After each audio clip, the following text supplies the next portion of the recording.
Hello student, welcome to my YouTube channel Pandole study. आज हम देखने वाले हैं एमपी बोर्ड क्लास 12th के फिजिक्स का क्वेश्चन पेपर। चलिए देखते हैं आज का पेपर।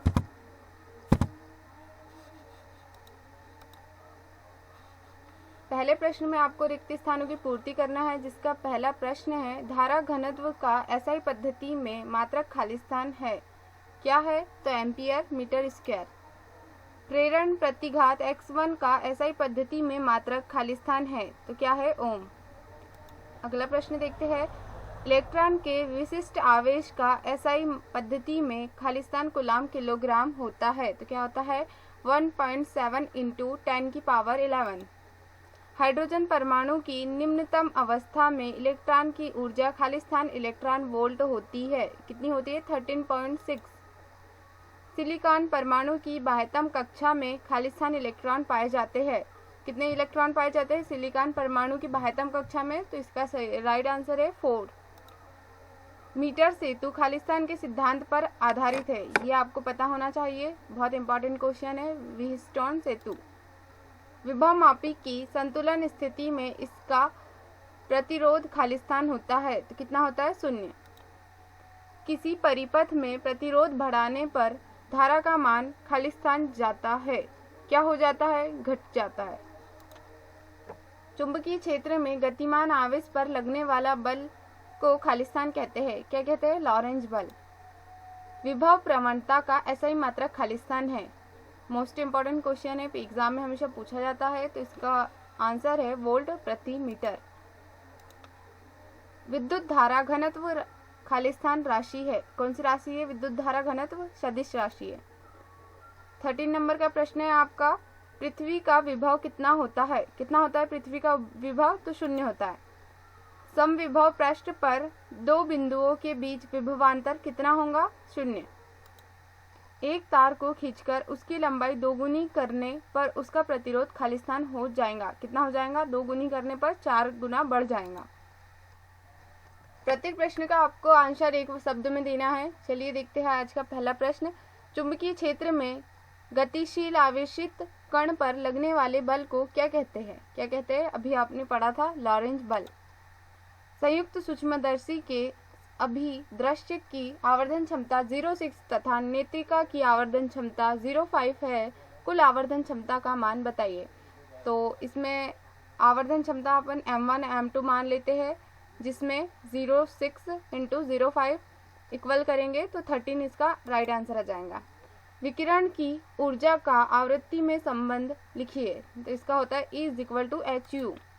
बीटा कोण पर उपस्थित आवेश का मान बताइए, कितना होता है बीटा कोण पर उपस्थित आवेश का मान? -1.6 × 10⁻19।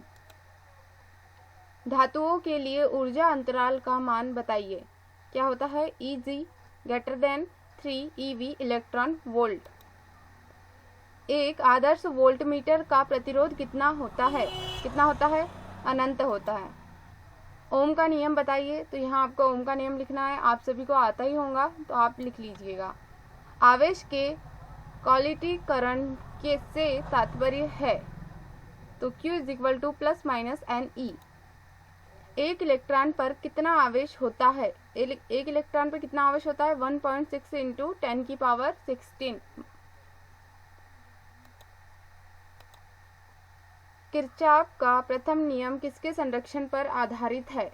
यह क्वेश्चन एक और प्रकार से पूछा जा सकता है कि ऊर्जा नियम भी है इसमें, तो इसका किरचॉफ का प्रथम नियम किसके संरक्षण पर आधारित है? आवेश संरक्षण के नियम पर।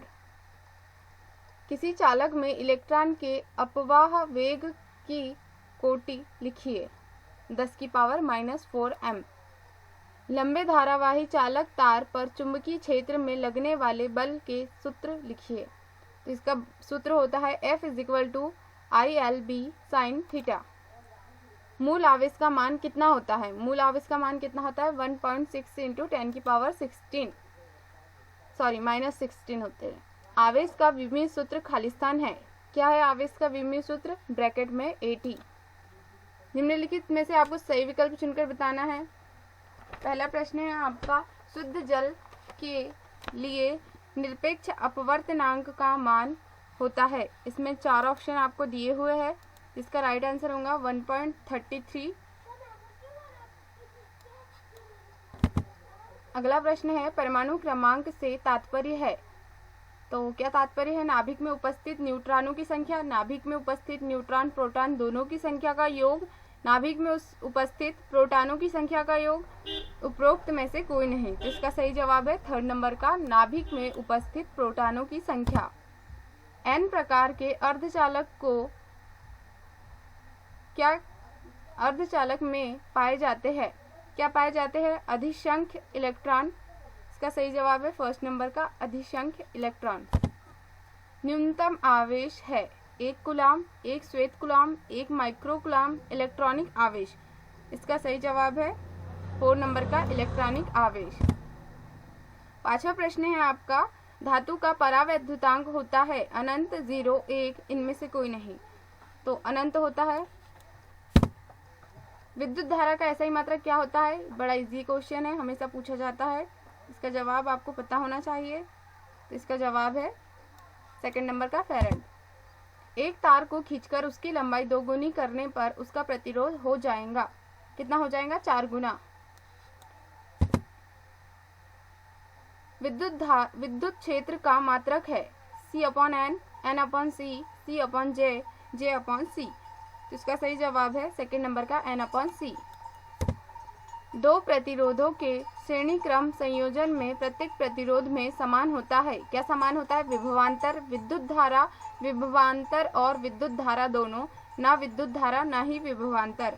इसका सही आंसर हो जाएगा सेकंड नंबर का, विद्युत धारा समान होती है।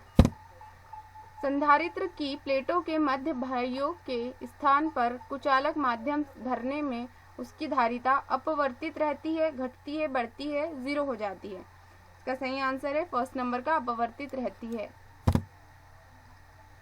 ई तीव्रता वाले द्विध्रुव क्षेत्र में आवेश Q रखने पर उस पर लगने वाला बल होगा, क्या होगा? इसका सही आंसर है थर्ड नंबर का, F = EQ।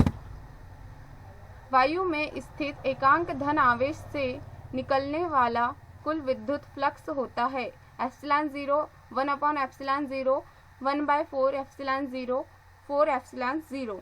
इसका राइट आंसर हो जाएगा सेकंड नंबर का, 1/ε0।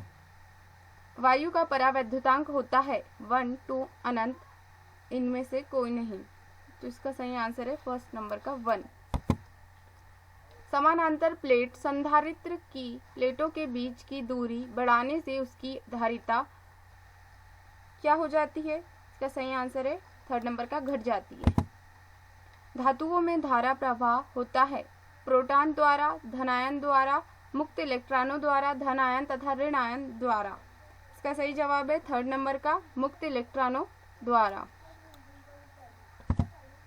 Thank you for watching. Do like, comment, share and subscribe.